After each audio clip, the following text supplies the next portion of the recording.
আসসালামু আলাইকুম রহমতুল্লাহ। পবিত্র ঈদুল আজহা উপলক্ষ করে ওমানে প্রবাসী এবং যারা ওমানি নাগরিক রয়েছে সবার জন্য লম্বা ছুটি ঘোষণা দিয়েছে ওমানের সরকার। পাশাপাশি আমাদের বাংলাদেশ দূতাবাসও কিন্তু পবিত্র ঈদুল আজহা উপলক্ষ করে তারাও ছুটি ঘোষণা দিয়েছে। বিস্তারিত জেনে নিতে পারবেন এই ভিডিওর মাধ্যমে। ভিডিওটি শেয়ার করে দেবেন যাতে করে অন্য ওমান প্রবাসী ভাইরা জেনে উপকৃত হতে পারে। ভিডিওটি শুরু করার আগে সবাইকে জানাই পবিত্র ঈদুল আজহার শুভেচ্ছা এবং ঈদ মোবারক। বন্ধুরা, আপনারা জানেন ঈদুল আজহা উপলক্ষ করে গতকাল অর্থাৎ গেল শুক্রবার থেকেই মূলত ছুটি অলরেডি শুরু হয়ে গিয়েছে যারা ওমানি নাগরিক রয়েছে তাদের জন্য। তো গেছে শুক্রবার, আজকে হলো শনিবার, তো আজকে হলো 15 তারিখ।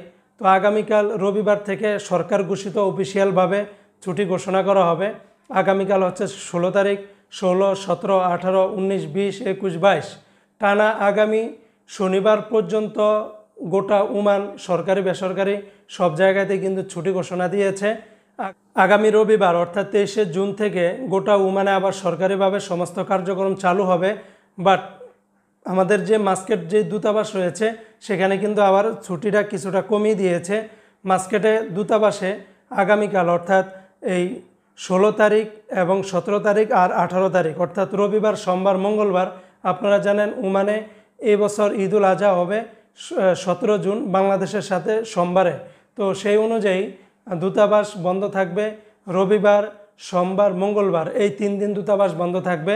তারপরে বুধবার, বৃহস্পতিবার চালু থাকবে। এই সপ্তাহে গোটা ওমানেই বন্ধ থাকবে পুরো সপ্তাহ জুড়ে।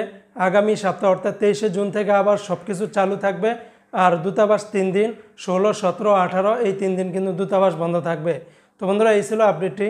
ইনশাআল্লাহ পরবর্তীতে আবার কোনো আপডেট নিয়ে হাজির হব। আসসালামু আলাইকুম রহমতুল্লাহ।